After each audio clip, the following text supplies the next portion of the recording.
Baik, kami berada di Kuala Lumpur, pusat bandar Kuala Lumpur untuk meninjau suasana di ambang perayaan Tahun Baru Cina dan cuti panjang sebenarnya Tahun Baru Cina tahun ini dimanfaatkan juga oleh penduduk kota untuk pulang ke kampung. Beberapa lebuh raya utama menghala ke utara dan juga selatan mula dipenuhi kenderaan sejak petang tadi. Jadi untuk perkembangan semasa, kita bersama dengan rakan wartawan Ridaudin Daud dan kini berada di Sungai Buloh untuk meninjau trafik ke utara. Ridaudin, apa yang boleh dikongsikan?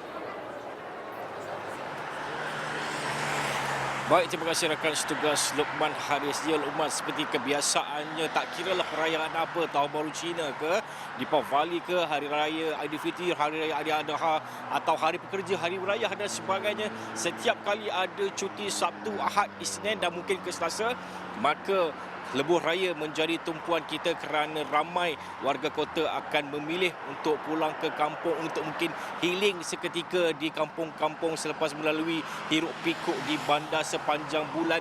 Jadi inilah masa untuk mereka pulang ke kampung halaman masing-masing. Sama juga seperti hari ini, seperti mana kita tahu malam ini makan besar untuk mana-mana yang menyambut Tahun Baru Cina, esok Tahun Baru Cina, dan seperti mana kita tahu juga cuti panjang sampai ke Isnin, dan inilah yang membuatkan ramai sebenarnya yang berpusu-pusu untuk pulang ke kampung. Dan kalau diikutkan sebenarnya antara ciapan dalam laman X LLM Info Trafik, nampaknya kebanyakan lokasi trafik bergerak agak perlahan seperti mana yang diupdate sebentar tadi setakat jam 7.21 tadi. Trafik perlahan dari Gombak ke Genting Sempah, dari Lentang ke Bentong, dan kemudian trafik perlahan dari Kajang Selatan ke Plaza Tol Kajang Selatan, dari trafik perlahan juga dari Sungai Ramal ke Uniten, dan kemudian dari Plaza Tol Batu Sembilan ke pusat bandaraya. Tambak Johor juga trafik perlahan dari Singapura ke Malaysia, dan juga dari arah utara Senai ke Kulai trafik perlahan.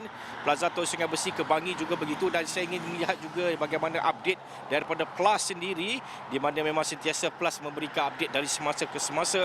Jadi menurut mereka setakat ini jam tu ada kemalangan tadi sebenarnya di kilometer 276 di arah selatan laluan di antara Nilai dan Bandar Ainsdale. Nampaknya lorong Smart Lane sudah pun diaktifkan, trafik terkawal, pandu berhati-hati. Itu pada jam 7.40 tadi. Dan kemudian sebelum itu juga kalau dilihat sebenarnya ada juga beberapa lokasi yang diberitahu bahawa trafik perlahan.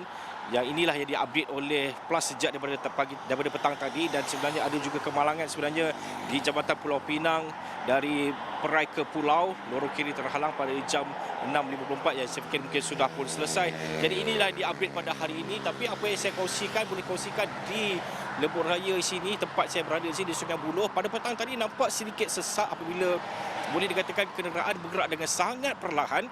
Namun seperti mana anda boleh lihat di belakang saya, sudah pun lancar. Kenderaan pada hemat saya tidaklah begitu banyak. Saya fikir ini adalah jumlah kenderaan yang hampir sama ketika saya pulang ke kampung. Kalau saya pulang ke kampung, saya masuk ke pulang pada hari bukan cuti. Dan kalau saya lihat sebenarnya beginilah keadaannya, tidak pun menampakkan keadaan cuti. Mungkin ramai sudah pun pulang semalam dan mungkin hari sebelumnya. Kerana kita tahu semalam sudah pun diberikan tol percuma. Jadi mungkin ramai yang mengambil peluang itu untuk pulang ke kampung. Sempat juga saya bertemu dengan beberapa pengunjung di area-area ini. Mereka mengatakan bahawa mereka pulang untuk bercuti kerana memandangkan cuti itu agak panjang. Jadi inilah masa mereka untuk pulang ke kampung dan sebagainya, untuk berjumpa sanak saudara, keluarga dan sebagainya.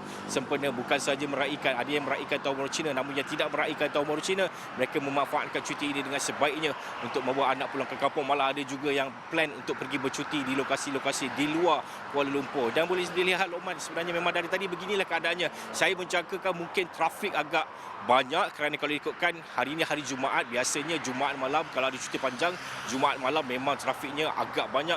Namun kalau diikutkan pada waktu ini tidaklah begitu banyak kenderaan yang melalui lebuh raya ini. Mungkin malam nanti mungkin akan lebih banyak kerana mungkin ada yang baru pulang dari kerja, mungkin memilih untuk bergerak pada waktu malam. Jadi Luqman, di kesempatan ini sebenarnya saya ingin mengucapkan selamat Tahun Baru Cina kepada semua yang menyambutnya, kepada semua yang mungkin membuat perancangan untuk pulang ke kampung. Pastikan kenderaan anda diservis dengan baik. Ketika mengantuk, pastikan berehat, minum kopi dan sebagainya, tidurlah sekejap kalau boleh. Pastikan kepulangan anda sebenarnya disambut dengan senyuman, bukan dengan tangisan. Itu yang paling penting. Ikut jadual pergerakan yang dicadangkan oleh Plus dan sebagainya. Apapun, saya mengucapkan selamat Tahun Baru Cina. Semoga tahun baru ini memberi lebih banyak rahmat, keberkatan dan juga kesihatan, kesejahteraan kepada semua, bukan saja untuk orang Cina tapi juga untuk semua rakyat Malaysia secara keseluruhannya. Jadi buat masa ini saya fikir ini yang boleh saya bawakan dulu di area Sungai Buloh ini. Kembali dulu kepada rakan setugas Luqman.